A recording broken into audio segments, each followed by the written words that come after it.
नमस्कार दोस्तों, जय हिंद, वंदे मातरम। सभी शिक्षक बंधुओं का, सभी भावी अध्यापक अध्यापिकाओं का मैथ्स क्लास के महत्वपूर्ण 200 प्रश्नों के पाठ में सीरीज में जो आपकी चल रही है, सभी का वेलकम अभिनंदन है। शिक्षक भर्ती के YouTube channel, YouTube family, teachers family, Jaiswal coaching centre पर पावर्ड बाई शिक्षा ही प्रकाश है। बात करेंगे दोस्तों गणित के महत्वपूर्ण 200 प्रश्नों की जो आपकी सीरीज चल रही है। फर्स्ट पार्ट में हमने दोस्तों 50 महत्वपूर्ण क्वेश्चन कंप्लीट कर लिए और आज है दोस्तों सेकंड पार्ट, और आज भी हम 50 महत्वपूर्ण लाजवाब क्वेश्चन करेंगे। और ये जो दो महत्वपूर्ण 200 प्रश्न हैं बार बार पूछे जाते हैं और इन्हीं से आपके टीटी एग्जाम पर प्रश्न पूछे जाते हैं और इन्हीं में से आपके 30 में से 30 नंबर आपके दोस्तों कन्फर्म हो गए। तो चलिए क्लास को कंटिन्यू करते हैं, शुरुआत करते हैं।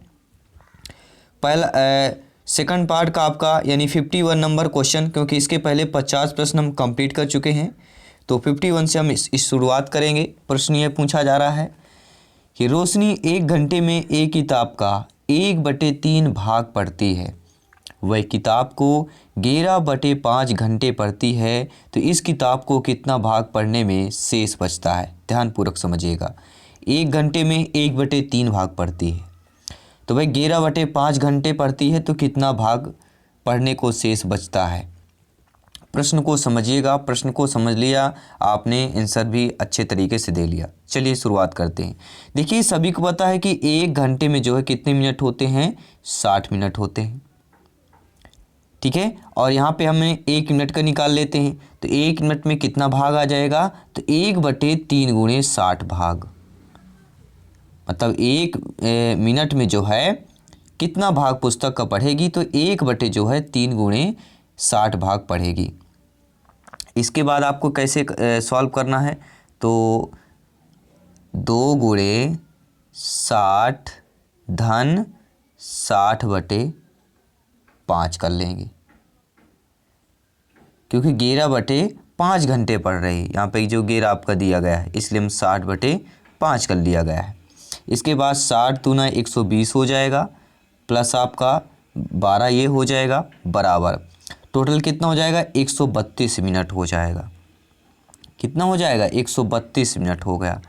इसके बाद 132 में अब क्या करेंगे, 1/3 गुणे 60, क्योंकि ये तो 1 मिनट का निकला है, फिर हम 1/3 गुणे 60 का निकाल लेते हैं। तो यहाँ पर कितना आ जाएगा आपका, 44/60 आ जाएगा, क्योंकि 3 से आप 132 को कट कर देंगे, 3 चौक 12, 3 चौक 12, 44/60 आ गया।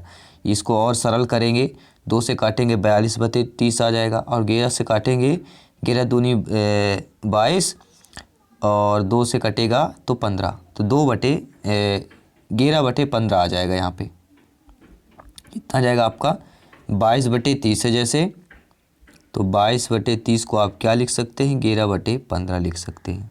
यानी शेष भाग कितना हो गया, 11/15 आ गया भाग, तो शेष भाग क्या हो जाएगा, 1 माइनस 11/15 करेंगे। अब 1 में माइनस कर लेंगे, 15 यहाँ पे एलसीएम आएगा, 15 माइनस 11 कर लीजिए, तो कितना आएगा, 4/15 आ जाएगा। तो 4/15 भाग, कौन सा ऑप्शन होगा, सी ऑप्शन आपका सही हो जाएगा।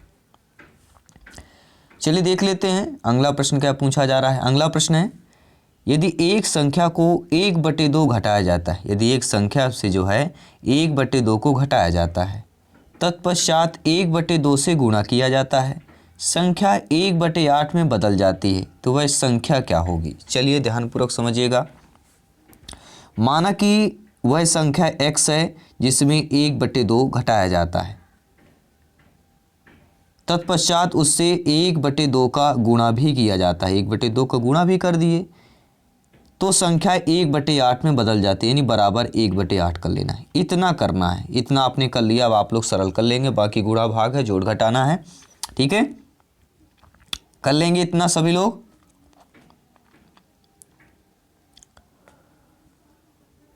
चलिए बहुत अच्छी बात है अगर आप लोग कर लेंगे तो। 2 1 कम 2, 2 चौको 8, ये कट गए, 1/4 बचेगा, तो यानी x ऋण 1/2 बराबर 1/4, ठीक है। तो 1/2 को इधर लाएंगे तो प्लस का आ जाएगा, माइनस में है, तो x बराबर 1/4 धन 1/2, x बराबर 1/4 धन 1/2। एलसीएम सभी को पता है 4 ही आएगा, 4 कर लीजिए, 4 यहाँ पे 1 आ जाएगा, 2 दूनी 4, दो बार जाएगा, 2 एक कम 2 यानी 3/4 आ गया। एक्स का मान कितना आ गया दोस्तों? एक्स मान आ गया आपका 3/4। तो यही हमारा होगा। यदि एक संख्या से 1/2 घटाया जाता है तत्पश्चात 1/2 से गुणा किया जाता है, 1/8 में बदल जाती है, तो वह संख्या 3/4 होगी। अगला है 2 अंकों वाली संख्या के दोनों अंकों का योग 9 है। यदि संख्या में 27 जोड़ दिया जाए तो अंकों का क्रम उलट जाता है।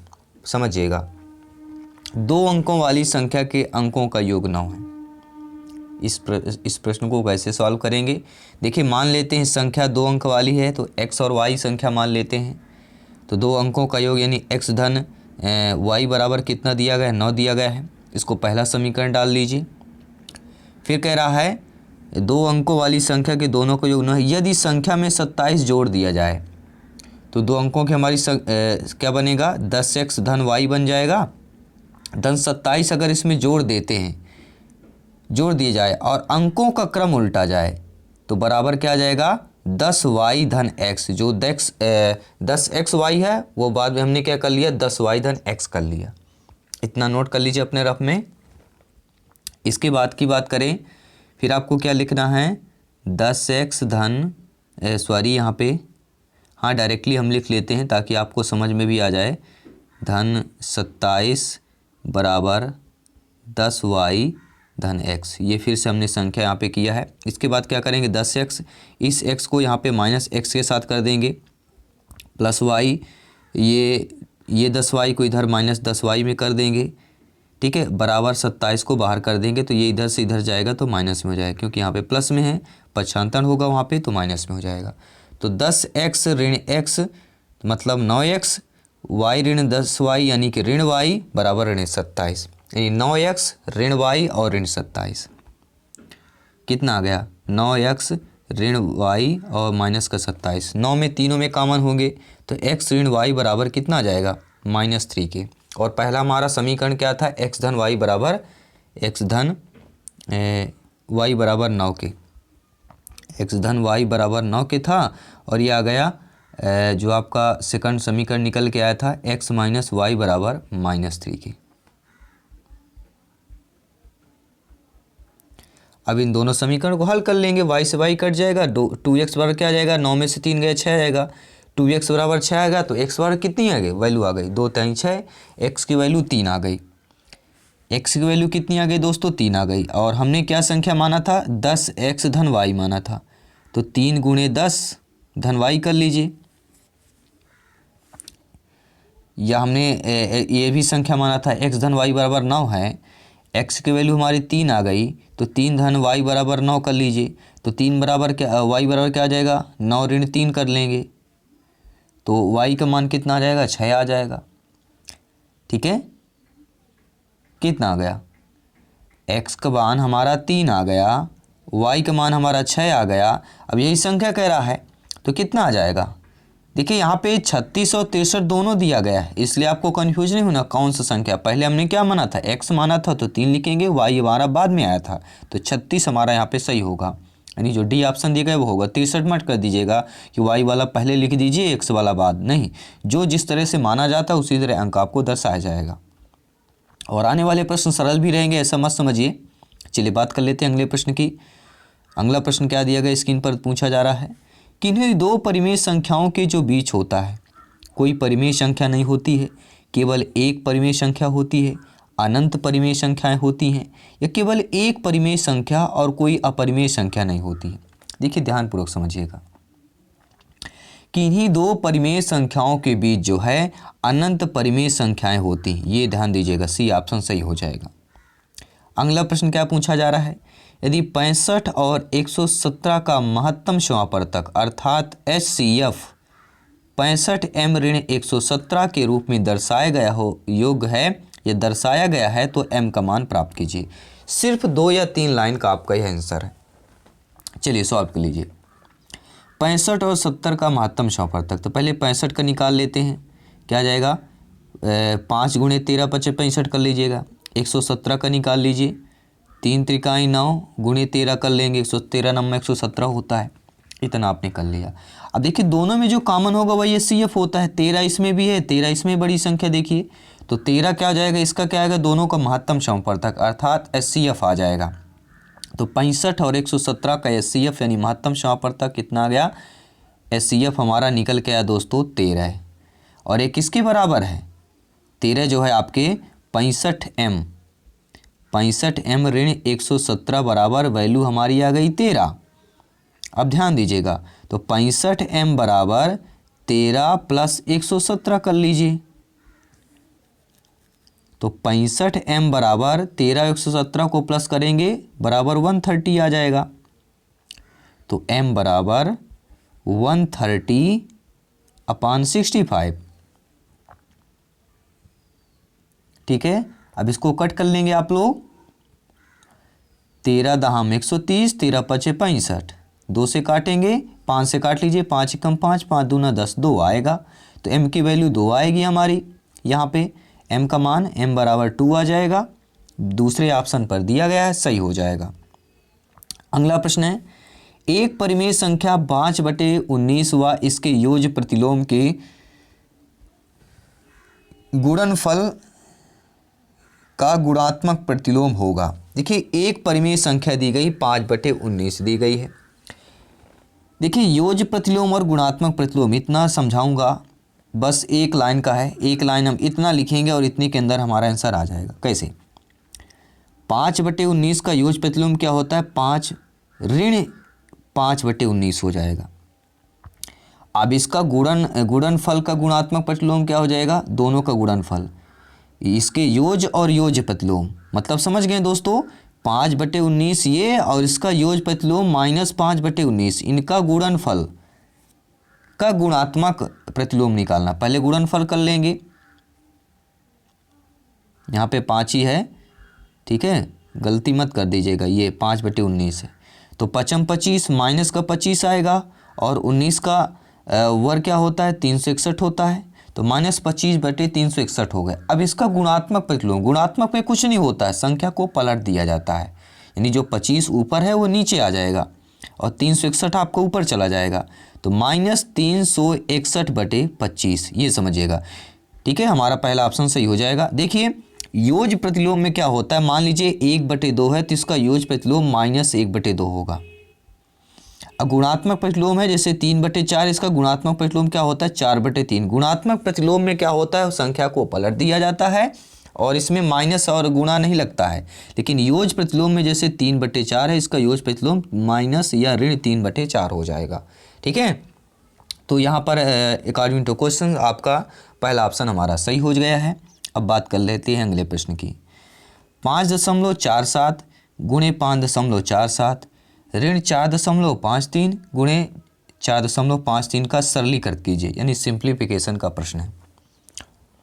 ध्यानपूर्वक समझिए।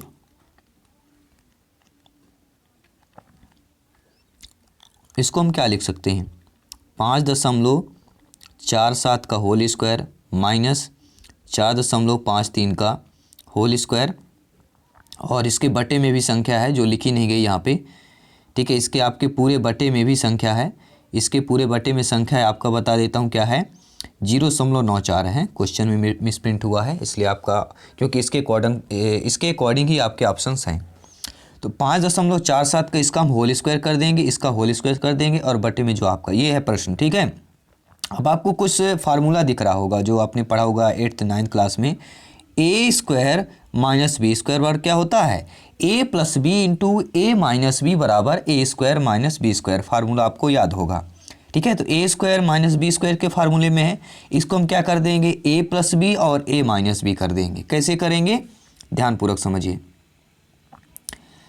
5.47 यहाँ पे करते हैं ताकि पूरा आप लोग आ जाए।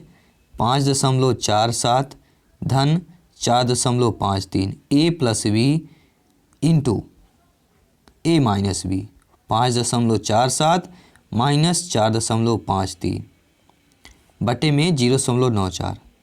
ठीक है, अब इन दोनों को प्लस कर दीजिए, इसका माइनस कर दीजिए, 0.94 आएगा। ठीक है, और इनटू में यहाँ पे अगर इनका दोनों का प्लस करेंगे 10.00 आ जाएगा और बटे में 0.94 ही है तो 0.9494 कट जाएगा और 10.00 आया है, मतलब दशमलव के बाद जीरो कोई मान नहीं होता तो 10 हमारी वैल्यू सही हो जाएगी। तो यहाँ पे पहला ऑप्शन सही हो जाएगा। तो बहुत ही सिंपल साधारण सा प्रश्न था, इसके बटे में भी आपका 0.94 था। ठीक है, इसको आपको ध्यानपूर्वक समझना है। और इस टाइप के प्रश्न अक्सर आपके एग्जाम पर पूछे जाते हैं। यदि झील की लंबाई और चौड़ाई 40 मीटर हो तथा 10 मीटर हो, इसमें 1200 घन मीटर पानी है तो झील की गहराई याद कीजिए। देखिए समझिएगा, लंबाई और चौड़ाई दिया गया है और घन मीटर इसमें दिया गया है पानी, तो झील की गहराई हमें निकालना है। चलिए ध्यानपूर्वक समझिएगा, अगर आपसे आ रहा है तो आप लोग भी कमेंट कर सकते हैं अच्छे तरीके से। गहराई यहाँ पे मान लीजिए h मीटर है और तो झील के यहाँ पे आयतन क्या हो जाएगा आपका, आयतन सभी को पता है, लंबाई गुणे चौड़ाई गुणे ऊंचाई बराबर 1200 घन मीटर आपका दिया गया है। इससे हमारी h की वैल्यू निकल आएगी 40 दहम 400, तो h बराबर 1200 बटे 400, 0 कट जाएगा, 4 एकम 4, 4 तीन 12। h की वैल्यू यहाँ पे हमारी 3 निकल के आ गई। तो ऊंचाई हमारी कितनी आ गई, 3 मीटर हमारी ऊंचाई निकल के आ गई। और यही तो पूछा जा रहा है, ऊंचाई तो बहुत ही एक लाइन का प्रश्न है। देखिए क्या है, झील का में देखिए फार्मूला आना चाहिए। झील का इसका आयतन क्या आ जाएगा, लंबाई गुणे चौड़ाई गुणे ऊंचाई। तो आपका देखिए लंबाई और चौड़ाई दी गई है 40 गुणे 10, ऊंचाई हमने h मान लिया और 1200 घन मीटर आपका पानी भी दिया गया है, इतना झील में भरा हुआ है। तो ऊंचाई तो अब नॉर्मल सी है, 40 बटे यहाँ पे 10 कर लीजिए, 400 इकट्ठा भी कर सकते हैं आप लोग। तो 2 जीरो से 2 जीरो कट जाएंगे, 4 एकम 4, 4 तीन 12, h की वैल्यू 3 मीटर आ जाएगी। तीसरा ऑप्शन सही हो जाएगा। दी गई आकृति में x y के मान क्रमशः होंगे। अब आकृति क्या दी गई है, ध्यानपूर्वक समझिए। x y के मान आपको बताना है और आपकी आकृति क्या दी गई, चलिए आकृति बना लेते हैं। यहाँ पे ध्यानपूर्वक समझिएगा, बहुत ही 2 लाइन का है और एग्जाम में ऐसे ही आपकी आकृति दी रहेगी। ये आपकी आकृति दी है मान लीजिए, और यहाँ पे चलिए अच्छा सा थोड़ा सा नहीं बना है तो थोड़ा अच्छा सा बना लेते हैं ताकि आप लोग कहेंगे कि कैसा, थोड़ा चित्र भी अच्छे तरीके से सर नहीं बनाए हैं। तो ये हो गया चित्र आपका है और इसका नाम ABCD और E देते हैं। ये आपके एग्जाम पेपर पर चित्र बना रहेगा, आपको बनाना नहीं है। यहाँ पे आपका 80 डिग्री दिया गया है और ये आपका y और ये आपका x, इन दोनों कोण की वैल्यू निकालना है। और A पर यहाँ पे 50 डिग्री आपका कोण दिया गया है। ठीक है, कितनी वैल्यू दी गई है, 50 डिग्री। अब आपको यही बताना है x और y की वैल्यू निकालना है। देखिए इसके लिए पाइथागोरस प्रमेय हो गया, या आपको शीर्षाभिमुख कोण का ज्ञान होना चाहिए कि आपका DCE जो ये दिया गया है, जो आपका देखिए ध्यानपूर्वक, ये जो कोण आपका दिया गया है, ठीक है, ये कोण 80 का है। देखिए ये भी आपके शीर्षाभिमुख कोण है, दोनों ये कोण शीर्षाभिमुख है। तो ये कोण जितने का वो कोण भी नीचे को होगा, तो y का मान भी आपका XCNC होगा जो ऊपर, क्योंकि ये शीर्षाभिमुख कोण है और शीर्षाभिमुख के कोण क्या होते हैं, एक समान होते हैं, बराबर होते हैं। ठीक है, तो आई होप आप लोगों ने समझ भी गया होगा शीर्षाभिमुख के कोण के बारे में। तो इसकी वैल्यू हमारी 80 हो जाएगी। तो 50 और 80 और तीनों कोणों का योग 180 अंश होता है, सभी को पता होगा। देखिए 50 और 80 हमारी वैल्यू निकल के आ गई, बराबर टोटल वैल्यू जो होती है 180 होती है। तो हमें x की वैल्यू निकाल लेना है। तो 50 धन 80 धन x कर लीजिए, बराबर 180 कर लीजिए। अर्थात 180 में 50 और 80 को माइनस कर लीजिए, तो 50 और 80 130 हो गए। 100 माइनस 130 कर लीजिए तो 50 आ जाएगा। अर्थात आपकी x की वैल्यू भी आपकी 50 आ जाएगी। तो अब यहाँ पे समझना कि x और y की वैल्यू बताना है। तो पहले हमें x की वैल्यू देखिएगा, x की वैल्यू आई है 50 और y की वैल्यू आई है 80, क्योंकि यहाँ पे दोनों प्रश्न दिए गए हैं, 80 50 80 और 80 50 दोनों दिए गए हैं। तो आपको देखिए कन्फ्यूज भी नहीं होना है। ठीक है, तो x की वैल्यू हमारी 50 थी और y की 80, इसलिए 50 और 80 पहला ऑप्शन वाला सही हो जाएगा। अगला प्रश्न देख लेते हैं क्या दिया गया है। एक एलिवेटर किसी खदान में 6 मीटर प्रति मिनट की गति से उतरता है।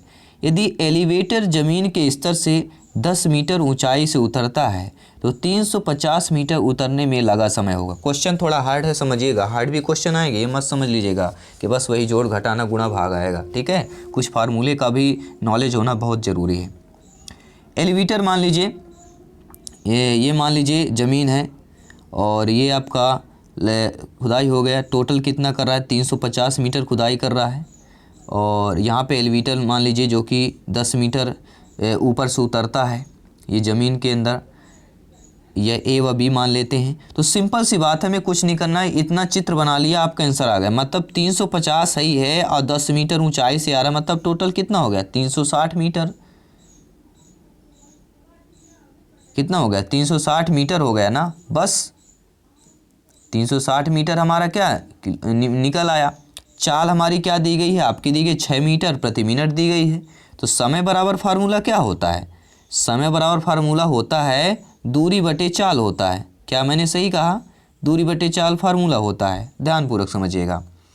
तो ठीक है, तो दूरी आपकी क्या दी गई है और देखिए मिनट में दिया गया है। तो सभी जानते हैं 360 में जब हम 60 का भाग करते हैं तो 60 मिनट बराबर 1 घंटा होता है कि नहीं होता है, ठीक है। तो 360 में जब हम 60 का भाग कर देंगे 6 6 36, कितना आ जाएगा आपका सेम ही आएगा, 1 ही घंटा निकल के आएगा, ठीक है। 360 बटे 60, समझ गए दोस्तों। आई होप आप लोग अच्छे तरीके से, इसकी वैल्यू हमारी 1 घंटा आ गई, ठीक है। चलिए अब बात करते हैं अगले प्रश्न की। कोई भी डाउट हो जरूर कमेंट करें, फीडबैक करें। दो संख्याओं का महत्तम समापवर्तक 33 है और उनका लघुत्तम समापवर्तक 525 है। यदि उनमें एक संख्या 175 है तो दूसरी संख्या निकालना है।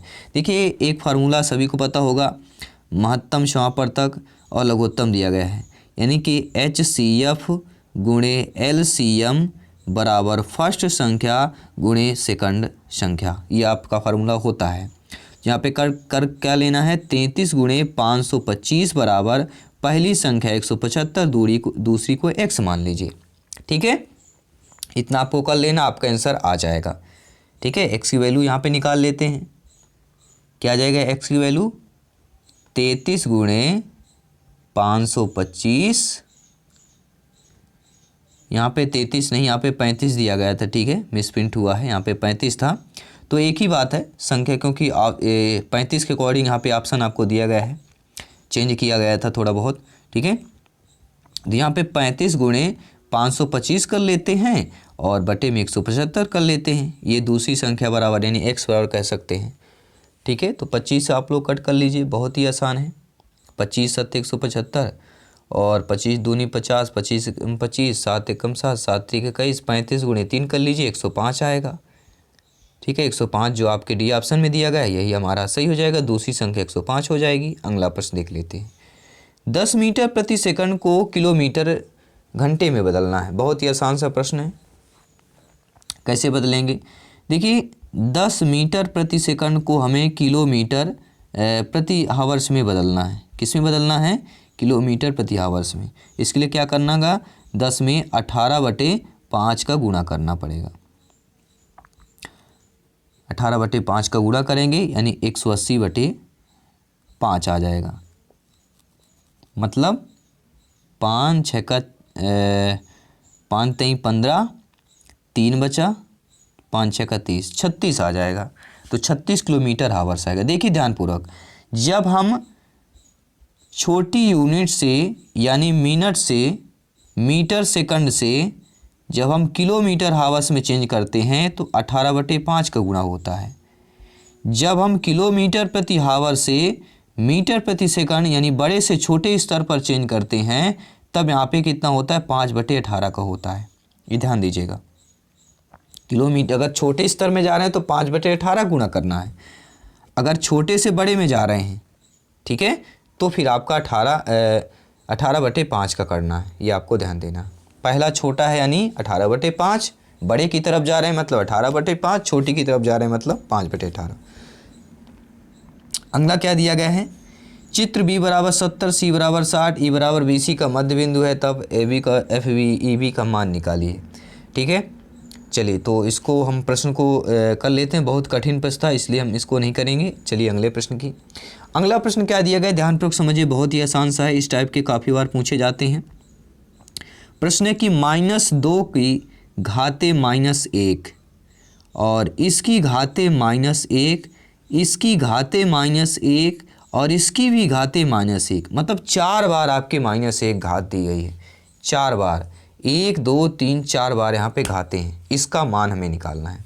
इसके लिए एक फार्मूला क्या होता है, a की पावर m इंटू n होता है और कुछ नहीं होता, या बराबर a की पावर mn कर लेंगे। तो सभी जानते हैं कि -2 की पावर माइनस 4 बार दिया गया है ना, तो ऋण 1 गुणे ऋण 1 ऐसा हो जाएगा। तो ऋण का गुणा ऋण धन, फिर ऋण आ जाएगा, ठीक है, फिर आपका ऋण का गुणा धन आ जाएगा, यानी -2 की पावर क्या आ जाएगा, 1 ही आएगा, प्लस का 1 आएगा। तो ये इसका मान हमारा ऋण 2 ही प्राप्त होगा, इसलिए पहला ऑप्शन सही हो जाएगा। प्रश्न क्या था आपका, ऋण 2 की पावर -1, इसकी पावर -1, इसकी भी पावर -1 और इसकी भी पावर -1, यानी घातें -1 4 बार थी। अगला है, किसी घनाभ की 3 संलग्न फलकों के क्षेत्रफल क्रमशः a वर्ग मीटर, b वर्ग मीटर, c वर्ग मीटर है, तो इसका आयतन निकालना है। बहुत ही आसान सा प्रश्न है, कैसे निकालेंगे। देखिए मान लेते हैं इसकी लंबाई l दी गई है, चौड़ाई आपकी b दी गई है और ऊंचाई h दी गई है। फलक के लंबाई l, चौड़ाई b और ऊंचाई h दी गई है। तो इसको हम ऐसे भी लिख सकते हैं कि LH बराबर a मान लीजिए, BH बराबर b मान लीजिए और HL बराबर c मान लीजिए, ठीक है, ABC इतना आपको लिख लेना। और आयतन सभी को जानते हैं, आयतन क्या हो जाएगा, लंबाई गुणे ऊंचाई गुणे चौड़ाई, यानी आयतन बराबर क्या हो जाएगा, LBH हो जाएगा। ये इसको हम ऐसे भी लिख सकते हैं, अंडर रूट के अंदर L square B square H square लिख सकते हैं। ये इसको ऐसे भी लिख सकते हैं, अंडर रूट के अंदर LB into BH into LH, ठीक है। तो इसके मान हम ऑलरेडी ABC माना था, तो अंडर रूट के अंदर ABC होगा ना, तो ऑप्शन क्या दिया गया है, रूट के अंदर ABC घन मीटर, C ऑप्शन सही हो जाएगा। यानी समझाते वक्त आपका आंसर भी निकल के आ गया। यदि संख्या दी गई 62, 53, 29, 15 ये 6 से पूर्णतः विभाज्य है, तो एक स्थान पर सबसे बड़ा अंक कौन सा होगा। एक स्थान पर, समझिएगा ध्यानपूर्वक। देखिए पहली बात तो 6 से पूर्णतः विभाज्य, यानी एक सम संख्या को अंतिम में जब सम संख्या होगी तभी कटेगा। ये ना तो 5 हो सकता है ना ही 9 हो सकता है, 6 और 8 ही हो सकते हैं, ठीक है। तो पहले इनको प्लस कर लेते हैं, 6 2 8, 8 5 13, 13 3 16, 16 2 18 और 18 9 कितना होता है, 27, 1 28 और 28 5 कितना हो गया, नोट करें, 28 5 33 हो गया, ठीक है। अगर 33 में हम यहाँ पे 6 प्लस कर रहे हैं, एक की जगह 6 करते हैं, तो 33 6 कितना होता है, 39, जो कि आपका यानी 6 से विभाजित हो रहा है, मतलब 3 से भी हो रहा है, ठीक है। तो 3 से आपका यह विभाजित हो जाएगा, 3 1 कम 3 और 3 3 9, ठीक है, हो रहा है। अगर हम 33 8 करते हैं तो 8 3 41, ये आपका 3 से नहीं हो रहा, इसलिए हमारा जो है बी ऑप्शन की जगह, अगर आपका यहाँ पे ए की जगह 6 दिया रहेगा तो 6 से पूर्णतः यह भी भाज्य हो जाएगा।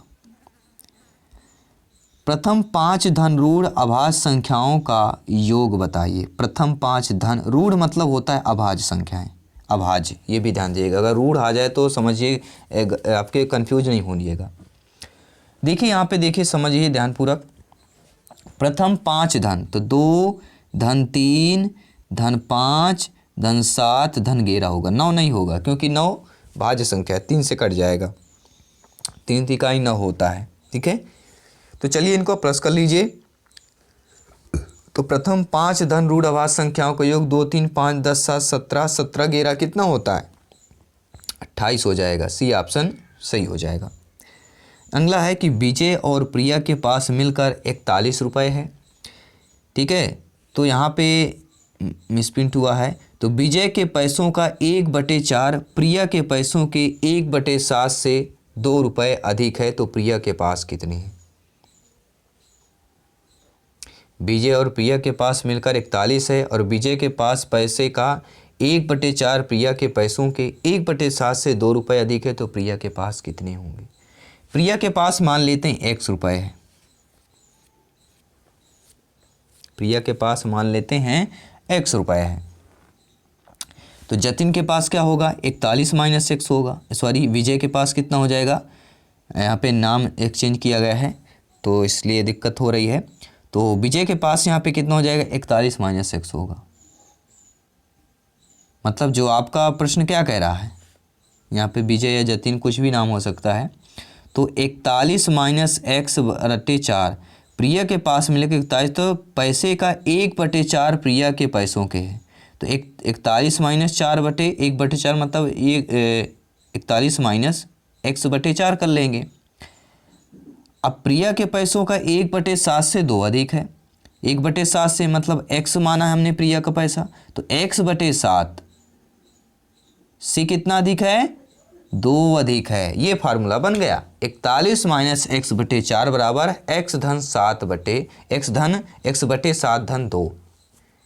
अब इसको आपको हल कर लेना, आपका आंसर आ जाएगा। चलिए इनका सलूशन या हल भी कर लेते हैं। इनका कैसे हल करेंगे, तो 41 - x/4 तो है ही है, बराबर में x धन 14 हो जाएगा, बटे 7 निकल के आ जाएगा। ठीक है, अब आपको तिर्यक गुणा कर लेना है, 7 का गुणा यहाँ पे कर लीजिए, 4 का गुणा यहाँ पे कर लीजिए। ठीक है, चलिए फटाफट करिए आप लोग।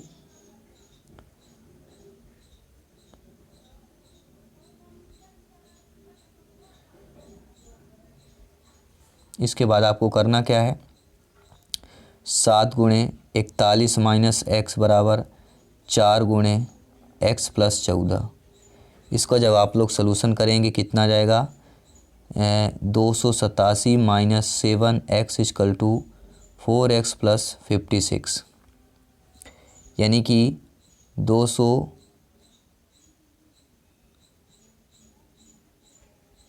यहाँ पे 285 आया था, क्योंकि 287 आएगा, 7 एकम 7 7 चौक 28। ठीक है, तो 287 - 56 बराबर 11x कितना जाएगा, तो 11x बराबर आ जाएगा 231। तो 11x है, तो यहाँ पे x बराबर क्या आ जाएगा 231/11 आ जाएगा। तो 11 को काटिए, 11 दूनी 22, 11 कम 21, तो x की वैल्यू 21 आ गई। मतलब प्रिया के पास कितना आ गया 21 रुपये था। तो यही तो हमें निकालना था, प्रिया के पास कितना होगा, तो प्रिया के पास 21 रुपये होगा। तीसरा ऑप्शन सही हो जाएगा। यदि एक वृत्त की परिधि 44 सेंटीमीटर है तो उसका क्षेत्रफल कितना होगा। देखिए वृत्त की परिधि दी गई है, तो पहली बात तो वृत्त की त्रिज्या में निकालना चाहिए। वृत्त की परिधि बराबर क्या होता है 2πr फार्मूला होता है। ठीक है, और इसका मान कितना दिया गया है 44 दिया गया है, यानी r बराबर कितना आ जाएगा 44/2π, अर्थात कितना आ जाएगा 44/2π का मतलब क्या होता है, 2 से 44 को काट देंगे कितना आ जाएगा 44, फिर आप बचेंगे नहीं। 44/2π, इसको 2 से काटिए 44 को, कितना आ जाएगा 22/π आ गया आपका। ठीक है, 22/π आया ना, तो 22/π का मान क्या होता है 22/7 ही होता है, 7 ऊपर चला जाएगा, 22 से 22 कट जाएगा, 7 बचेगा। तो हमारी त्रिज्या की वैल्यू क्या आ गई, r बराबर यहाँ पे 7 सेंटीमीटर निकल के आ गया। अब आपका वृत्त का क्षेत्रफल क्या होता है πr² होता है, और r का मान हमें पता भी है 7 है, और पाई का मान 22/7 होता है। 22/7 और 7 का स्क्वायर, 7 से कट जाएगा, 22 × 7 कर लीजिए, 7 दूनी 14, 7 दूनी 15, 154 वर्ग सेंटीमीटर। सी ऑप्शन सही हो जाएगा। कोई भी डाउट हो कमेंट कीजिएगा। समझ नहीं आया तो वीडियो को थोड़ा का पिछले से वीडियो फिर से एक बार रिवीज कर लीजिए, तो आपको अच्छे तरीके से समझ में आ जाएगा। 2 अंकों वाली संख्या के दोनों अंकों का योग 7 है। यदि संख्या में 27 जोड़ दिया जाए तो अंकों का क्रम उलट जाता है, तो आपको संख्या बताना है। ध्यानपूर्वक समझिए। 2 अंकों वाली संख्या के दोनों अंकों का योग 7 है। यदि संख्या से 27 जोड़ दिया जाए तो अंकों का क्रम उलट जाता है। थोड़ा सा प्रश्न बड़ा है, समझिएगा। एक प्रश्न हम इसी टाइप से कर भी चुके हैं। क्या करना है आपको, 10x धन y दो अंकों का संख्या है और एक तो आपका दिया गया है दोनों अंकों का योग x धन y बराबर 7, जो प्रश्न पर दिया गया है। इसको पहले हम हल कर लेते हैं। देखिए 10x धन y धन 27 जोड़ दिया जाए तो अंक का क्रम बदल जाता है, यानी 10y धन x हो जाता है। तो यहाँ पे 10x माइनस x धन y माइनस 10y बराबर माइनस 27 के, इतना कर लेंगे। 9x ऋण 9y बराबर माइनस 27 के, 9 सभी में तीनों में कॉमन है, ठीक है। तो क्या आ जाएगा, x ऋण y बराबर माइनस 3 के और x धन y बराबर यहाँ पे 7 दिया ही गया ऑलरेडी, कट कर दीजिए। 2x बराबर 4 आ जाएगा, तो x की वैल्यू क्या आ जाएगी, 2 आ जाएगी। x की वैल्यू 2 आ जाएगी और आपका ऑप्शन दिया गया है x धन y बराबर 7, x की वैल्यू 2 आ गई। 2 धन y बराबर 7, तो y बराबर क्या आ जाएगा, 7 माइनस 2 यानी 5। तो x का मान 2 आ गया, y का मान 5 आ गया। अब आप लोग आसानी से कर लेंगे हल, क्योंकि 10x धन y है ना, तो 10 गुणे 2 धन 5 यानी 20 धन 5 यानी 25 आ जाएगा। तो वह संख्या हमारी 25 होगी, पहला ऑप्शन सही हो जाएगा। चलिए बात कर लेते हैं अगले प्रश्न की। नीचे दिए गए आंकड़ों की बारंबारता 5 को टैली चिन्ह के रूप में निरूपित करना है। बारंबारता 5 को करना है। देखिए ऑप्शन मैं आपको दे देता हूँ, यहाँ पे पॉसिबल नहीं था इसलिए 1 2 3 4 ऐसे लिया रहेगा, फिर 1 2 3 4 ऐसे करके ऐसे डंडा रहेगा, फिर आपका दिया रहेगा तीसरे ऑप्शन पे ऐसे दिए रहेगा, ये डंडा रहेगा, और चौथा ऑप्शन दिया रहेगा, मैं आपको बता देता हूँ, ये चौथा ऑप्शन दिया गया है, ठीक है। ये नहीं दिया गया है, ऐसे दिया गया है चौथा ऑप्शन। अब इसमें 5 को बारंबारता टैली चिन्ह को निरूपित करना है। सभी जानते हैं ऑप्शन बी सही होगा। देखिए टैली चिन्ह की बात करें, फर्स्ट को हम ऐसे डिनोट करते हैं, दूसरे को ऐसे कर देते हैं, तीसरे को 3 डंडा खींच देते हैं, चौथे को क्या करते हैं, 4 डंडा खींच देते हैं, और पाँचवें से 4 डंडा खींचने के बाद एक ऐसे खींचते हैं। छठवें को भी क्या करते हैं, 1 2 3 4 खींचने के बाद ऐसे 5 और फिर एक डंडा कर देते हैं।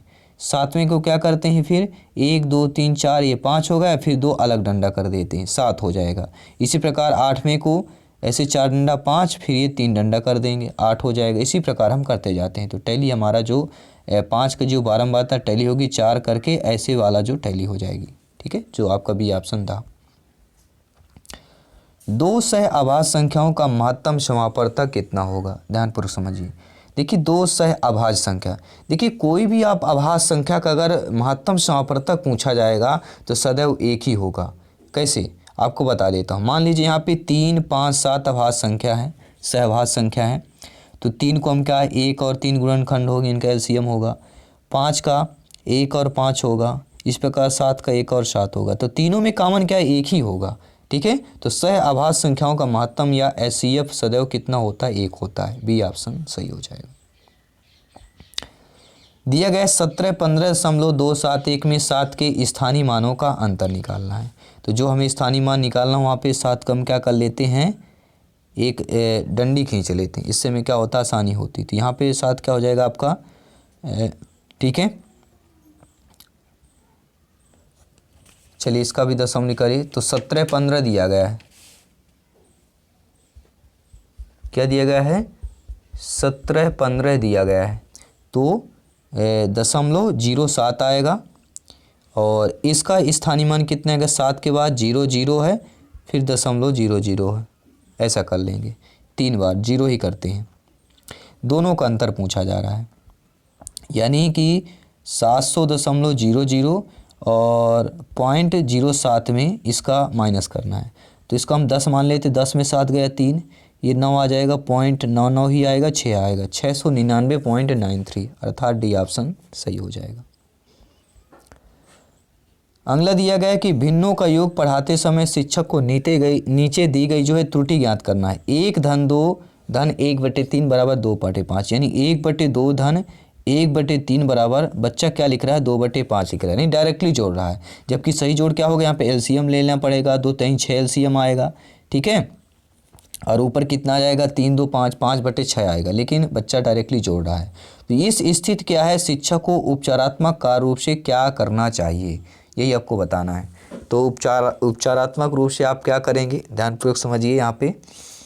तो उपचारात्मक रूप से प्रत्येक भिन्न के परिमाप को समझने में बच्चों की सहायता करना, डी ऑप्शन सही हो जाएगा। सही बोल रहे हैं कि नहीं बोल रहे हैं, डी ऑप्शन होगा, कौन सा सही होगा, चलिए यही तो बात है, समझना बहुत जरूरी। डी ऑप्शन नहीं होगा, क्यों नहीं होगा, देखिए लघुत्तम समापवर्तक की अवधारणा को समझने में बच्चों की सहायता करेंगे, क्योंकि प्रश्न क्या दिया गया है, लघुत्तम, क्योंकि उनके लघुत्तम नहीं लिया जा रहा है ना, क्योंकि डायरेक्टली प्लस कर रहे हैं। जैसे हम 2 धन 3 प्लस कर लेते हैं, वैसे भिन्न को भी कर लेते हैं, और भिन्न को भी प्लस गुणा भाग करने के लिए एलसीएम लघुत्तम लेना बहुत जरूरी है। इसीलिए लघुत्तम समापवर्तक की अवधारणा समझाने में बच्चों की सहायता करें, पहला ऑप्शन यहाँ पर सही होगा, ठीक है। चलिए अगला प्रश्न है माप की अवधारणा विकसित करने हेतु अपनाए गए निम्नलिखित कार्यों में क्रम से लगाना है। माप के अवधारणा को विकसित करने के लिए यहाँ पे आपको क्रम से लगाना है, और क्रम भी आपको मैं नीचे दे रहा हूँ, ये आपके क्रम दिए गए हैं। चलिए इनको माप की अवधारणा को क्रम से लगाना, कौन कौन से क्रम होगा, देखिए मैं डायरेक्टली बता देता हूँ। पहला जो होगा, शिक्षार्थी सरल अवलोकन द्वारा वस्तुओं को सत्यापित करते हैं, सरल अवलोकन द्वारा। फिर इसके बाद शिक्षार्थी लंबाई मापने के लिए अमानक इकाइयों का प्रयोग करते हैं ना, कि मान लीजिए ये मेरा एक बीता होगा तो इतने सेंटीमीटर, अमानक यानी कि लगभग मान लेते हैं, ठीक है। इसके बाद हम क्या करते हैं, शिक्षार्थी लंबाई मापने के लिए मानक इकाई, सेंटीमीटर पटली लेंगे, ठीक, उससे नापेंगे, चांदा लेंगे, उससे कोण नापेंगे, ये होगा मानक इकाइयाँ। फिर इसके बाद शिक्षार्थी मीटर इकाइयों के बीच संबंध को फिर उनसे बताते हैं। तो इनका जो है जो आपका माप की अवधारणा को क्रम के लिए हमारा जो डी ऑप्शन दिया गया, पहले 3 2 1 फिर इसके बाद 4। अगला दिया गया 76 नंबर प्रश्न, क्या पूछा जा रहा है, एक अच्छा गणितज्ञ होने के लिए क्या जरूरी होता है। तो एक अच्छा गणितज्ञ होने के लिए जो सबसे ज़रूरी होता है वह है प्यारे मित्रों, सभी अवधारणाओं को समझना, लागू करना और उनमें संबंध बनाना, डी ऑप्शन सही हो जाएगा। अगला दिया है कि क्षेत्रफल की अवधारणा से परिचित कराने के लिए शिक्षक शुरुआत कर सकता है। तो शिक्षक किससे शुरुआत कर सकता है, देखिए क्षेत्रफल की अवधारणा से परिचित कराने के लिए शिक्षक जो है हथेली, पत्ते, नोटबुक आदि से विभिन्न वस्तुओं की सहायता से किसी आकृति के क्षेत्रफल की तुलना करने से शुरुआत। अगला प्रश्न क्या दिया गया, स्क्रीन पर दिया गया कि ए भी एक वृत्त की जीवा है जिसकी लंबाई 10 सेंटीमीटर है। यदि वृत्त की त्रिज्या 13 सेंटीमीटर हो तो केंद्र से जीवा पर डाले गए लंब की लंबाई क्या होगी। केंद्र से जीवा पर यानी कि एक वृत्त यहाँ पे सर्किल बना लेते हैं, ये सेंटर है, और मान लेते हैं ए भी एक ये वृत्त पर डाली गई एक जीवा है, ए भी यहाँ पे जीवा मान लीजिए। इसके बाद कह रहा है कि केंद्र से जो है जीवा पर डाले गए लंब की लंबाई निकालना है और वृत्त की त्रिज्या है। तो ये डाला गया लंब है और ओ ए बी, ओ ए यहाँ पे त्रिज्या हो जाएगी जिसकी लंबाई दी गई 13 सेंटीमीटर, और जो जीवा की है वह 10 सेंटीमीटर दी गई, यानी कि पूरी 10 है तो 5 5 होगी, ये 10 सेंटीमीटर जीवा की, यानी ए बी की लंबाई 10 है।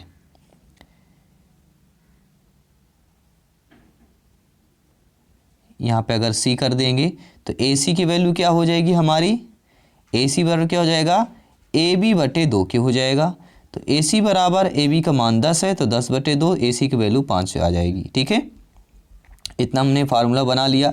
अब सभी कुछ नहीं करना, बस पाइथागोरस प्रमेय यहाँ पे यूज कर लेना है, ठीक है। तो ओ ए बराबर क्या हो जाएगा, यहाँ पे ओ ए का वर्ग जो है यानी 13 का वर्ग हो जाएगा, धन 13 का वर्ग बराबर, क्योंकि ये कर्ण हो जाएगा, सबसे बड़ी भुजा क्या होती, कर्ण कहलाती। 13 का वर्ग बराबर यहाँ पे मान लेते हैं 5 का वर्ग, और यहाँ पे हमें लंब का निकालना है यानी कि ओ सी की वैल्यू निकालना है। तो ओ सी की वैल्यू को मान लेते हैं x है, तो 13 वर्ग बराबर 5 वर्ग धन x कर लेते हैं, x वर्ग आ जाएगा, ठीक है, क्योंकि सभी को पता है यहाँ पे वर्ग में लिखी होती है, x का वर्ग या ओ सी का वर्ग कर सकते हैं।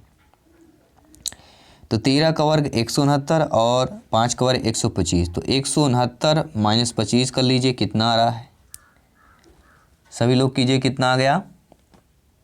144 आ गया। और क्योंकि ये वैल्यू एक्स स्क्वायर बराबर 144 आ रही है, तो एक्स की वैल्यू कितनी आ जाएगी? 12 आ जाएगी।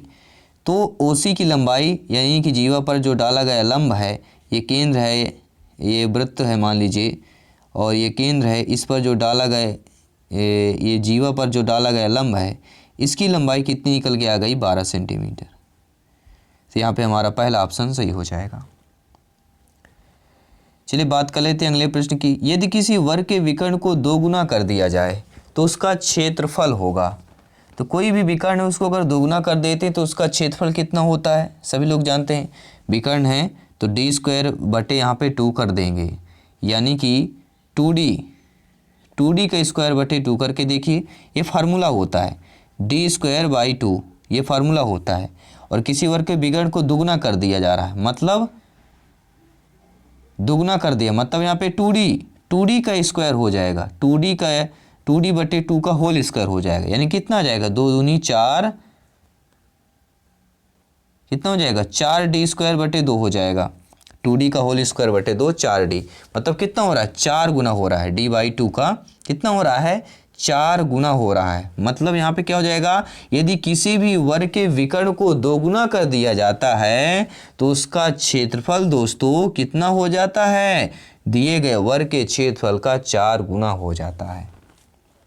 आई थिंक आप लोग समझ गए होंगे। अगला प्रश्न है, जब राजन के सामने वार्षिक समस्याएं आती हैं, वार्षिक मतलब क्या होता है? व्यवसाय से संबंधित है, ये भाषा है एक, तो वह पूछता है कि मैं जमा करूं या घटा, मैं गुणा करूं या भाग।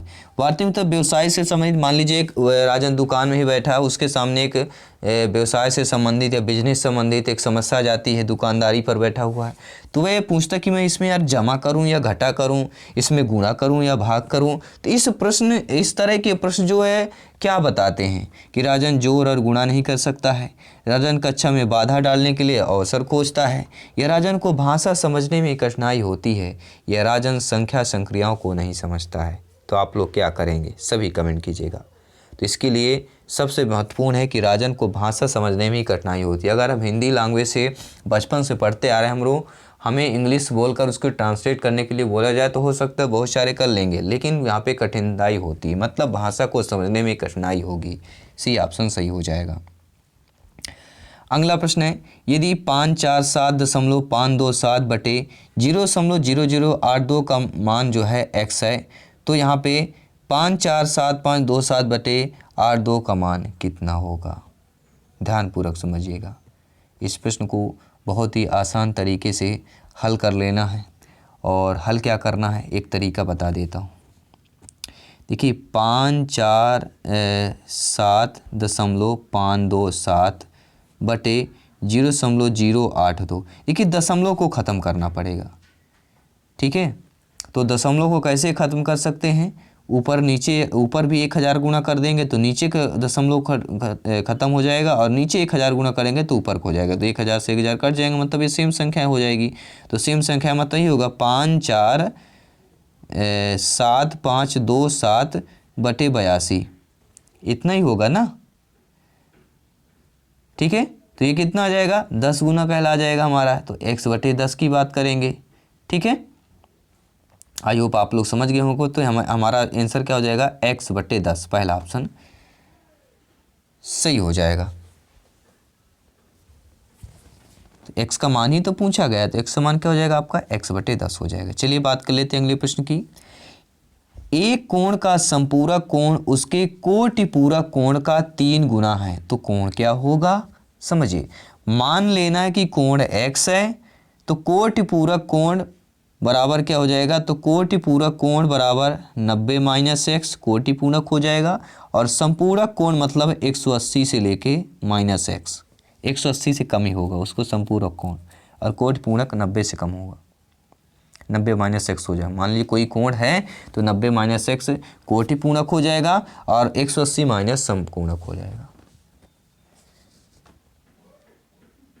ठीक है। इतना करने के बाद कह रहा है कोटि पूरक कोण का 3 गुना है, अर्थात समपूरक कोण 180 माइनस एक्स कोटि पूरक का कितना है 3 गुना है, तो 90 माइनस एक्स कर लीजिए, गुणा कर लीजिए 180 माइनस एक्स बराबर 9 × 27 270 माइनस 3x, एक्स को एक्स की तरफ ले जाइए और इसको इस तरफ ले जाइए। ठीक है, तो कितना आ जाएगा यहाँ पे 2x बराबर क्या आ जाएगा 2x बराबर आ जाएगा 270 माइनस 180 आ जाएगा।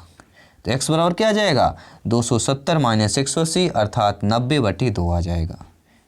तो x बराबर 90/2 मतलब 45 डिग्री, तो कोण का मान वह 45 होगा।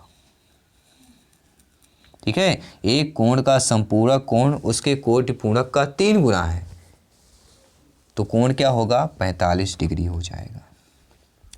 एक आयताकार पार्क 45 मीटर लंबा है तथा 30 मीटर चौड़ा है, तो पार्क के बाहर चारों ओर 2.5 मीटर चौड़ा एक रास्ता है। चारों ओर मान लीजिए एक आयत है, हमने बना लिया 45 मीटर लंबा है 30 मीटर चौड़ा है। ठीक है, अब ये जो सड़क है 2.5 मीटर है, मतलब ये 2.5 मीटर चारों तरफ है सड़क पार के, मतलब चारों तरफ 2.5 सेंटीमीटर दिया गया है।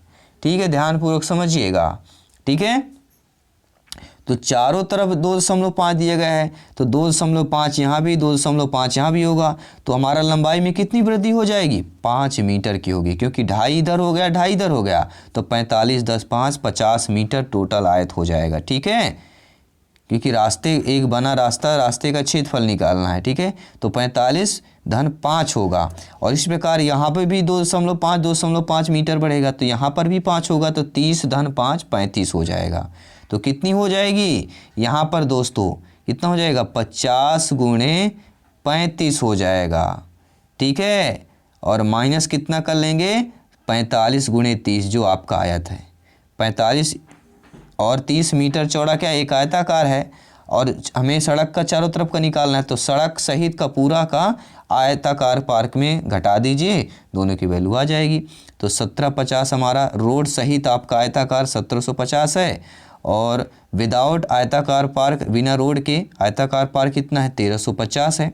तो 1750 माइनस 1350 कीजिए 400 वर्ग मीटर आएगा। रोड का रास्ता का आपका निकल आया चारों तरफ रास्ता का, तो 400 वर्ग मीटर निकल के आ गया। ठीक है, आई होप आप लोग समझ गए होंगे। देखिए कुछ नहीं करना है, जो आपके आयत था उसको जो 2.5 चारों, क्योंकि रोड तो चारों तरफ है ना, तो लंबाई में 2.5 है, तो दोनों में वृद्धि 5 की करेंगे। हम क्या गलती करते हैं 2.5 ही जोड़ते हैं। ठीक है, ये गलती नहीं करना है। एक त्रिभुज के कोणों में 2:3:4 का अनुपात है, तो त्रिभुज के कोण कितने होंगे। ठीक है, ध्यानपूर्वक समझिए। मान लीजिए 2x + 3x + 4x 4 अनुपात है, और सभी होता है त्रिभुज के तीनों कोणों का योग 180 अंश होता है। तो 2 3 5 5 4 9x 9x बराबर 180 के है, तो x बराबर 180/9 के, अर्थात x की वैल्यू आ जाएगी 20। ठीक है, तो 2x है तो 20 है, तो 20 दूनी 40, 20 3 60, 20 चौक 80, 40 60 80 त्रिभुज के कोण होंगे। तो 40 60 80 तीसरा ऑप्शन सही हो जाएगा। अगला है दो संख्याओं का महत्तम समापवर्तक 13 और उनका लघुत्तम समापवर्तक 1989 है। यदि उनकी एक संख्या दी गई है तो दूसरी संख्या निकालिए। ये कि आप लोग सॉल्व कीजिए, क्योंकि इस प्रकार के हम 2 प्रश्न ऑलरेडी कर चुके हैं। करना क्या है, LCM गुणे HCF कर दीजिए, HCF गुणे LCM कर दीजिए, एक ही बात है, बराबर पहली संख्या गुणे दूसरी संख्या को x मान लीजिए, यहाँ पे बटे 117 कर लीजिए, x की वैल्यू आ जाएगी। अब आप लोग सॉल्व कर लेंगे कि नहीं कर ले। 13 कम 13, 13 नम्मा 117, 9 से इसको काट दीजिए, 9 दूनी 18, 1 9 दूनी 18। ठीक है, कितना आ गया सभी लोग नोट कीजिए, कितना आ गया है 1989 गुणे 13, 9 को 9 एक कम 9 आ जाएगा, बिल्कुल सही बात है, 221 आ जाएगा। तो वैल्यू क्या जाएगी 221 आ जाएगी। दूसरी संख्या हमारी सी ऑप्शन सही हो जाएगा। अगला प्रश्न है 25, 15, 23, 40, 27, 25, 23 तथा 42 का परिसर है। देखिए इस प्रकार के आंकड़े जब परिसर दिए गए हों तो अवरोही क्रम में हमेशा लिखा जाता है। अवरोही क्रम में कैसे लिखा जाएगा, देखिए सबसे पहला जो छोटा है 15 लिखेंगे इसमें, ठीक है, और आपको लिखने की भी ज़रूरत नहीं होती है। देखिए परिसर अगर पूछा जाता है तो कुछ नहीं, एक पहली बड़ी संख्या और छोटी संख्या को आपको अंतर कर लेना है, बस आपका परिसर निकल के आएगा। तो इसमें से ये देख लीजिए अवरोही क्रम में लिखना है तो नहीं लिखना। ये देख लीजिए सबसे छोटी हमारी संख्या 15 है और बड़ी वाली हमारी 42, ठीक है। तो 42 माइनस 15 कर लीजिए, आपका आंसर आ जाएगा 27। यहाँ पे सी ऑप्शन सही हो जाएगा। तो इस आंकड़ों का परिसर आपके निकल आ जाएगा। 50 मीटर, 40 मीटर, 30 मीटर एक घनाभकार गोदाम है। इस गोदाम में कितने घनाभकार बक्से रखे जा सकते हैं यदि एक बक्से का आयतन 0.8 घन मीटर हो। बस 2 लाइन का आंसर है, कुछ नहीं करना है। क्या करना है, ध्यानपूर्वक समझिएगा। 50 मीटर, 40 मीटर, 30 मीटर, इनका आपस में गुणा कर लीजिए। 50 गुणे 40 गुणे 30 बटे 0.8 है, तो इसको अगर दशमलव खत्म करना है तो ऊपर 10 का और गुणा कर लीजिए। तो 8 एकम 8, 8 5 40 आ गया, ठीक है। 3 दहम 300 और यहाँ पे दोस्तों 50 नहीं 60 था, मिसप्रिंट हुआ है, ठीक है। 50 तो 6 पंचे 300, 6 पंचे 30, 300 यहाँ पे होगा। 300 गुणा 300 कितना हो जाएगा टोटल आपका, ठीक है। 300 गुणा 300 90,000। तो यहाँ पर सी ऑप्शन सही हो जाएगा, ठीक है। अगर यहाँ पे 50 भी रहता, क्योंकि जो ऑप्शन दिए गए हैं 60 के अकॉर्डिंग आपके ऑप्शन दिए गए हैं 60 मीटर के अकॉर्डिंग, ठीक है यहाँ पे, इसलिए आपका सी ऑप्शन सही हो जाएगा। इनमें से कौन सी विधि देखो, सुनो और समझो के सिद्धांत पर आधारित है। तो देखिए देखो, सुनो और समझो के सिद्धांत पर जो विधि हमारी आधारित होती है वह कौन सी होती है, सभी लोग कमेंट करें। वह होती है प्रदर्शन विधि। देखो समझो ये कौन सी होती है, हमारी प्रदर्शन विधि होती है। कोई छात्र 5050 को 550 लिखता है, वैसे 5050 को ऐसे लिखा जाएगा, लेकिन छात्र क्या कर लेता है 5050 को 550 लिख लेता है। तो इसका अर्थ क्या होगा, इसका अर्थ यही होता है कि वह स्थानीय मान की अवधारणा को स्पष्ट नहीं है उसको। पहला ऑप्शन सही हो जाएगा। 20 सेंटीमीटर भुजा के समबाहु त्रिभुज का क्षेत्रफल क्या होगा। तो 20 सेंटीमीटर भुजा के समबाहु का जो त्रिभुज का क्षेत्रफल क्या होगा, सभी कमेंट करें। बहुत ही आसान सा नॉर्मल सा प्रश्न है। इस प्रकार के प्रश्नों को देखिए, समबाहु त्रिभुज का क्षेत्रफल का फार्मूला होता है √3/4 भुजा का स्क्वायर। क्या होता है, भुजा का स्क्वायर, √3/4 भुजा का स्क्वायर। तो यहाँ पे √3/4 कर लीजिए, भुजा 20 सेंटीमीटर दी जगह तो 20 का स्क्वायर कर लीजिए, ठीक है। तो √3 आपका रहेगा, अब सेम रहेगा √3, तो √3 4 गुणे यहाँ पे 400 आ जाएगा, 4 से 4 कर दीजिए 100 आ जाएगा, ठीक है। तो कौन सा हमारा सही हो जाएगा, 100 √3। तो कौन सा दिया गया है, 100 √3 यहाँ पे दिया गया है आपके। तो कौन सा ऑप्शन सही हो जाएगा, नोट कर लीजिएगा। तो 100 √3 जो आपका दिया गया यहाँ पे √3 दिया गया है, ठीक है। तो आपका बी ऑप्शन सही हो जाएगा, यहाँ पे रूट पे दिया गया था। यदि दो वृत्तों की परिधियों में 3:3 का अनुपात है तो वृत्तों का क्षेत्रफल कितने अनुपात में होगा। देखिए यदि दो वृत्तों की परिधियों में 3:1 का अनुपात है तो वृत्तों के क्षेत्रफल में जो अनुपात होगा वह आपको बताना है। सभी कमेंट कीजिएगा कितना अनुपात आ जाएगा।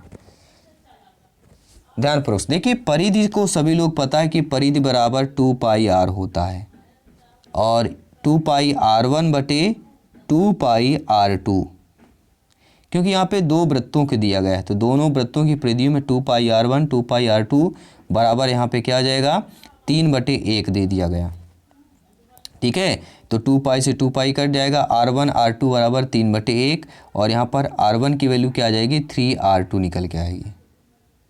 और क्षेत्रफल क्या होता है, क्षेत्रफल नोट कीजिए, πr1 का स्क्वायर अनुपाते πr2 का स्क्वायर, मतलब दोस्तों πr1 स्क्वायर बटे πr2 स्क्वायर, पाई से पाई कट जाएगा, r1 r2 बचेगा, ठीक है। और सभी को पता है r1 की वैल्यू हमने क्या निकाला था 3r2, इसका स्क्वायर कर देंगे बटे r2 का स्क्वायर कर देंगे बराबर 9r2 का स्क्वायर आ जाएगा और r2 का स्क्वायर आ जाएगा। तो r2 का स्क्वायर r2 के स्क्वायर से कट जाएंगे, ठीक है। तो 9/1 बचेगा अर्थात 9:1 आ जाएगा। हमारा बी ऑप्शन सही हो जाएगा। अगला है एक घनाभ की लंबाई चौड़ाई ऊंचाई का अनुपात 6:5:4 है। यदि उनका संपूर्ण पृष्ठ 5328 वर्ग सेंटीमीटर हो तो उसकी लंबाई चौड़ाई एवं ऊंचाई निकालना है। देखिए समझिएगा, घनाभ की बात कर रहे हैं तो इस प्रकार के प्रश्न को बहुत ही अच्छे तरीके से समझा जाता है, क्योंकि प्रत्येक क्वेश्चन हमारा 1 नंबर का होता है, प्रत्येक प्रश्न जो है सिलेक्शन वाला प्रश्न होता है। ध्यानपूर्वक समझिएगा।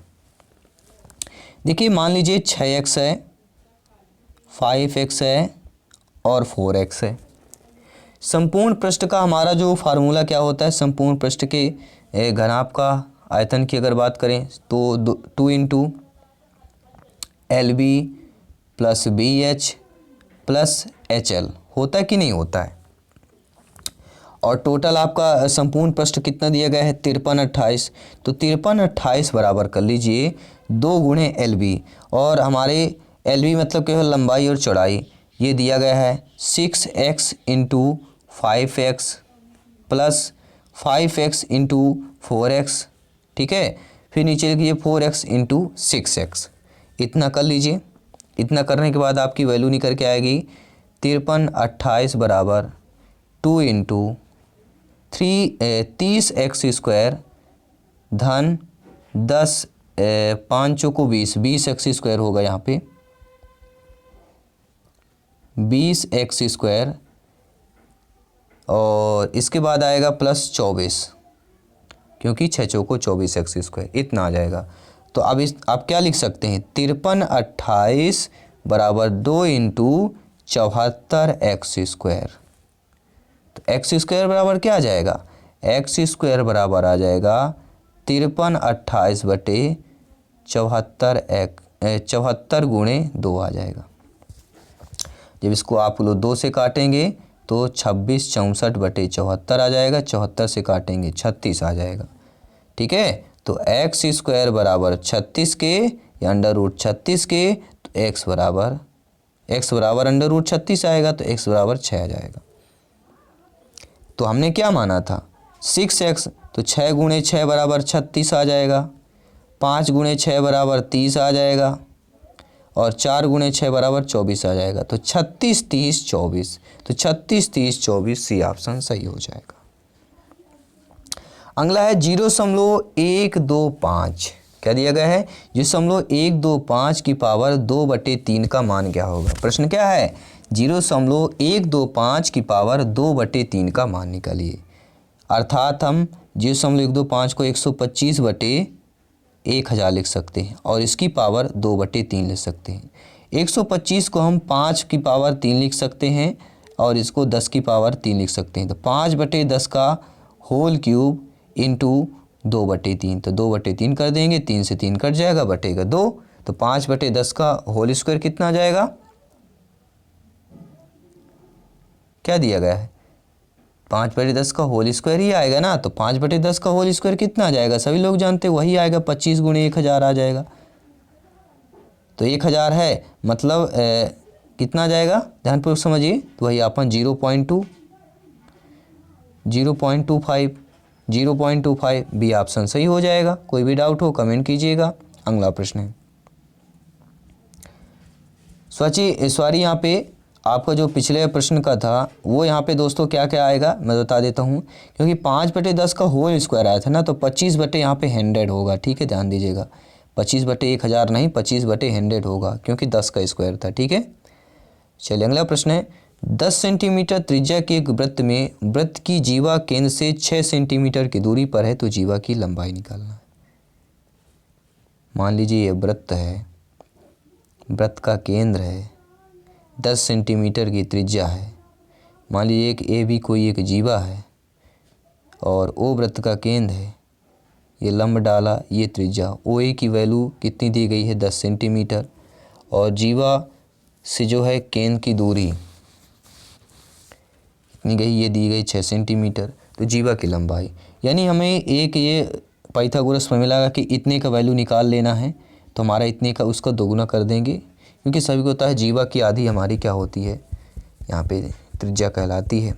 तो जो लंब डाला गया था, लंब जो होता है जीवा को केंद्र से डाला गया, जो जीवा पर जो लंब है वह क्या होता है, जीवा को समद्विभाजित कर देता है, यानी दो भागों में कर देता है। तो चलिए पाइथागोरस प्रमेय लगा लेते हैं।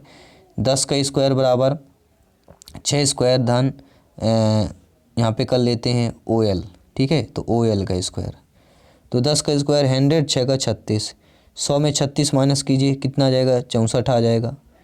64 बराबर OL स्क्वायर, तो OL स्क्वायर बराबर अंडर रूट OL बराबर अंडर रूट 64 आ जाएगा।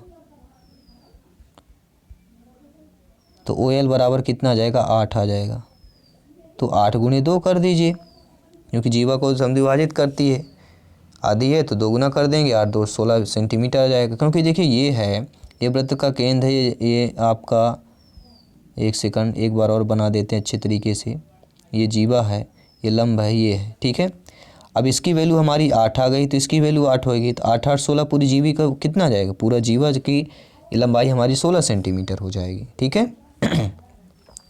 10 लड़कियों की ऊंचाई सेंटीमीटर में मापी गई, जो 143, 48, 135, 150, 128, 139, 149, 146, 151, 132 सेंटीमीटर लड़कियों की माध्य ऊंचाई निकालना है। माध्य ऊंचाई कैसे निकालेंगे, तो कुछ नहीं करना, सभी का प्लस कर लीजिए। इन सभी का प्लस करेंगे, 143 इनका, ठीक है, टोटल प्लस कर लीजिए। टोटल प्लस करेंगे 14 21 आएगा। टोटल लड़कियां हैं 10 लड़कियां हैं, 14 21 को 10 से डिवाइड कर लीजिए तो 142.1 सेंटीमीटर आएगा। तो 142.1 सेंटीमीटर बी ऑप्शन सही हो जाएगा। बहुत ही आसान था प्रश्न। 2/3 और 3/4 का लघुत्तम समवर्तक क्या होगा, 2/3 और 4/5 का। इसके लिए क्या होता है, एक फार्मूला होता है। फार्मूला क्या होता है, जो लघुत्तम LCM बटे HCF होता है, यानी ऊपर वाली संख्या का LCM निकाल लीजिए। तो 2 और 4 का LCM हमारा क्या आ जाएगा, ध्यानपूर्वक समझिए। 2 और 4 का LCM निकालेंगे 6 आ जाएगा। यहाँ पे 3/4 था, 3/4 है, सॉरी, इसीलिए तो आपका मिसप्रिंट हो रहा है। 2/3 और 3/4 है, ठीक है, 2 निकालना। तो 2 3 6 इनका LCM आएगा, क्योंकि ऊपर LCM निकाला जाएगा। जो पूछा जाता है वही ऊपर कर लेते हैं, बाकी उसका विपरीत HCF निकाल लेते हैं, ठीक है। तो यहाँ पे आपका दिया गया है 3 और 4, तो देखिए 3 और 4 का जो HCF है वह एक ही आएगा, ठीक है। तो हमारा मान क्या है कि टोटल 6/1 को हम क्या लिख सकते हैं, 6 ही लिख सकते हैं, इसलिए हमारा डी ऑप्शन सही हो जाएगा। ए तथा बी की आयु 6:5 के अनुपात में है तथा उनकी आयु का योग 44 वर्ष है, तो 8 वर्ष बाद उनकी आयु का अनुपात क्या होगा। देखिए ध्यानपूर्वक समझिए, क्या समझना है। मान लीजिए ए और बी का अनुपात जो है 6x और 5x कर लेते हैं, इनका अनुपात दिया गया है। इनके आयु का योग 44 है, तो इनके आयु का योग 44 कर लीजिए। तो 11x बराबर 44, x बराबर 44/11, तो 11 चौक 44, x की वैल्यू कितनी आ गई, 4। और हमने 6x माना था, तो 4 6 24 आ गया, और 5x में 4 5 20, 24 और 20 निकल के आ गया। कितना आ रहा है, 24 और 20 ए और बी की आयु का। अब इनमें क्या कह रहा है, 24 20 के बाद कि 8 वर्ष बाद उनकी आयु का अनुपात क्या होगा, ठीक है। 24 में 8 जोड़ दीजिए और 20 में 8 जोड़ दीजिए आपका, तो 24 8 होता है 32 और 20 8 28, 32 28 होता है। और इनका अनुपात कह रहा है, तो 32/28 कर लीजिए आपका। 2 से काटेंगे 16 दूनी 32, 14 दूनी 28, 2 से काटेंगे 8 और 7, 8/7 यानी 8:7 आएगा। डी ऑप्शन सही हो जाएगा। यदि किसी भिन्न के अंश को 20% कम और हर को 10% बढ़ा दी जाए तो भिन्न का मान 16/55 हो जाएगा। तो भिन्न का मान क्या होगा, जो प्रश्न कहता वही करते जाना। और जल्दी हम 100 प्रश्न यहाँ पे कंप्लीट करने जा रहे हैं। देखिए मान लेते हैं वह हमारा जो भिन्न है वह x/y है, भिन्न हमारा x/y है। तो क्या कह रहा है, भिन्न में अंश में जो है 20% कम कर देते हैं, यानी कितना हो जाएगा, 80 हो जाएगा। 80/100 कर देते हैं यहाँ पे, क्योंकि प्रतिशत से कह रहा है ना। तो x × 80/100 कर दीजिए। फिर बटे y में फिर क्या कह रहा है, हर में क्या करना है, 10% बढ़ा देना है, तो 110/100 कर देंगे। बराबर कितना कह रहा है, कितना मान हो जाता है भिन्न, फिर 16/55 हो जाता है। बस आपको वैल्यू पुट कर लेना। देखिए ये से ये कट जाएगा, ठीक है। अब बचेगा आपका 80/100, तो ये 0 से 0 भी कट जाएगा, तो 8x/11y कितना बचा, 8x/11y बराबर 16/55 के। तो 8 एकम 8, 8 दूनी 16, 11 पचे 55, 2/5 आ जाएगा। 2/5 अर्थात पहला ऑप्शन सही हो जाएगा। कोई भी डाउट हो जरूर कमेंट करें। और आपने दोस्तों अभी तक सब्सक्राइब नहीं किया, सब्सक्राइब करें, क्योंकि हर एक क्लास इंपॉर्टेंट है, क्योंकि यहाँ पर सिलेक्शन सर्वोपरि है।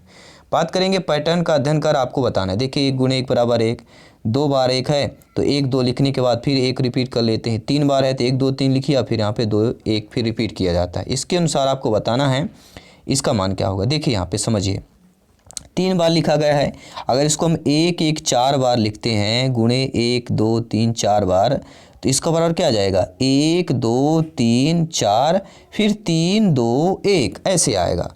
अब इसी को हम 5 बार लिख रहे हैं तो क्या बन जाएगा, यहाँ पे 5 बार लिखा गया है ना, तो 1 2 3 4 5 4 3 2 1। अब देखिए ये हमारी संख्या कहाँ पर लिखी गई है, 1 2 3 4 5 और 5 4 3 2 1।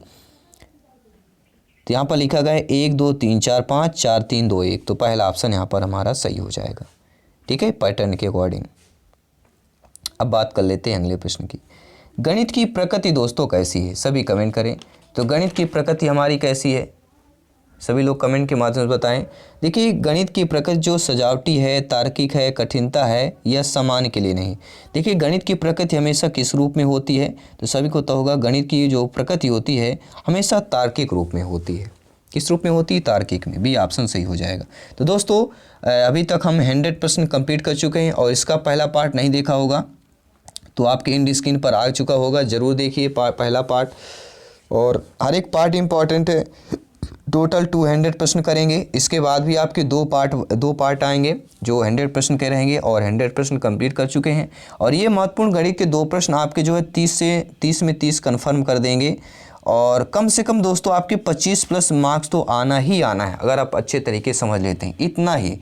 इसके अलावा भी अगर थोड़ा बहुत भी एडिशनल आपसे आता है तो फिर पूरा नंबर आएगा, ठीक है। तो चलिए हर एक क्लास की आपकी मैराथन क्लास भी चल रही है, बाल विकास पर्यावरण की मैराथन क्लास, बाल विकास के महत्वपूर्ण 500 प्रश्नों की आपकी मैराथन क्लास है, वहाँ पे जरूर ज्वाइन कीजिए।